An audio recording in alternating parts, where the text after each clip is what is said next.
નમસ્કાર, આપ જોઈ રહ્યા છો સ્પાર્ક ટુડે ન્યૂઝ। છેલ્લા કેટલા સમયથી દૂષિત પાણીની સમસ્યાનું નિરાકરણ ન આવતા વોર્ડ નંબર 14ના કોંગ્રેસના કાઉન્સિલર દ્વારા પાલિકામાં સ્થાયી સમિતિની બેઠક ખંડની બહાર જ ગંદા પાણીની બોટલો લઈ વિરોધ નોંધાવવામાં આવ્યો। કોંગ્રેસના કાઉન્સિલર દીપા શ્રીવાસ્તવ અને તીર્થ બ્રહ્મભટ્ટ પાણીની બોટલ અને પાણીનો ગ્લાસ લઈને પાલિકા ખાતે પહોંચ્યા હતા। મ્યુનિસિપલ કમિશનરને રજૂઆત કરવા માટે જવાના હોય, પરંતુ મ્યુનિસિપલ કમિશનર સ્થાયી સમિતિની બેઠકમાં હાજર હોય તેમની મુલાકાત થઈ ન હતી। જે બાદ તેઓ સ્થાયી સમિતિની બેઠક ખંડ બહાર પહોંચી બેઠકમાં રજૂઆત કરવા જતા સિક્યુરિટી ગાર્ડ દ્વારા તેમને રોકવામાં આવતા ભારે હોબાળો મચ્યો હતો। જે બાદ મ્યુનિસિપલ કમિશનરે તેઓને પોતાના ચેમ્બરમાં બોલાવી રજૂઆત સાંભળી હતી।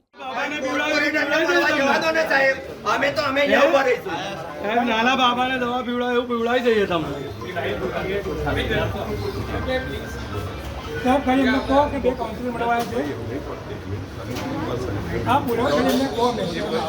સાહેબ બે જણા જ આવશે। સર અમે કોર્પોરેટ છે, અમે સાઈડ પર નહીં હટીએ। તમે પાણી પીઓ ખોટી વાત ના કરો સર। તમે પાણી પીને જાઓ, અમે જતા રહીશું। આ પાણી તમે પીઓ।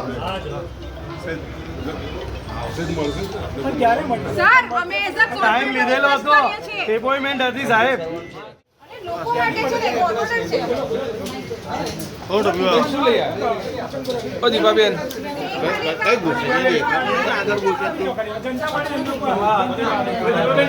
દીપાબેન અમને અમને બતાવો અમને આગળ પાછળ દીપાબેન અને આ પાણી લોકોનું છે, એમને બતાવો અને બેન આમ થોડા ફરજો, આમ ફરી જાઓ દીપાબેન।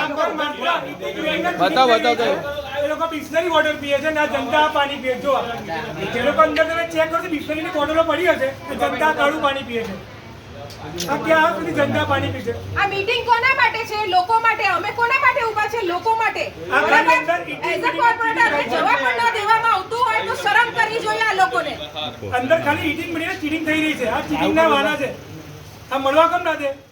એઝ અ કોર્પોરેટર અમને એટલું જ જોઈએ કે મારી વડોદરાની જનતા જ્યારે જલ ઈ જીવન કહેતી હોય તો આ કેવું જલ છે મને બતાવશો આપ? આ પાણી આજે મેં આના પહેલાં પણ રજૂઆત કરીને કીધું હતું, આપ મીડિયા થ્રુ આપના થ્રુ મેં મેન્ટેન કરીને કીધું હતું કે આનું રિઝલ્ટ લાવો, આનું પરિણામ લાવો, લોકોને આવું પાણી ન પીવડાવો। આજે માંગ છે કે સૌપ્રથમ તો ડ્રેનેજ બધી ક્લીન થવી જોઈએ। વોર્ડ નંબર 14માં વિસ્તાર ઘણો મોટો છે, લોકો વધારે છે અને અધિકારીઓ છે નહીં, તો સૌપ્રથમ તો ત્યાં મશીનો મૂકો અને રિટાયર થયેલાના જેટલા બી રિટાયર છે 6 મહિનામાં નવી ભરતી કેમ નથી કરવામાં આવી?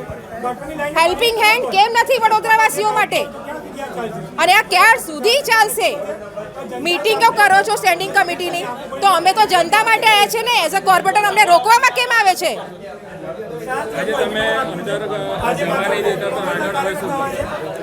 મારી એક જ ડિમાન્ડ છે, મારી વડોદરાને ચોખ્ખું પાણી આપો અને 1 મહિના સુધી જે પાણીનું ભ્રષ્ટાચાર કર્યું છે તો આપ શ્રી ટેક્સ માફ કરો, આખા વડોદરાનું ટેક્સ માફ કરો, તો આપને બી ખબર પડે કે છેલ્લા 30 વર્ષના જે ભ્રષ્ટાચાર થયા છે ને, જે બહુ ગરમો કરવામાં આવી છે ને, તો થોડું આપશ્રીને પણ ખબર પડે કે જનતાને શું ભોગ મળી રહ્યું છે।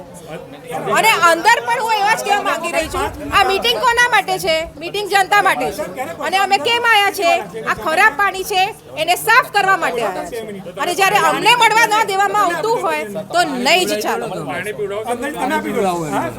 પાણી પીવું હશે તો પીસ અને પીવડાવવું પડશે તો બી પીસ, પણ કામ તો દીપા શ્રીવાસ્તવ કરાવશે।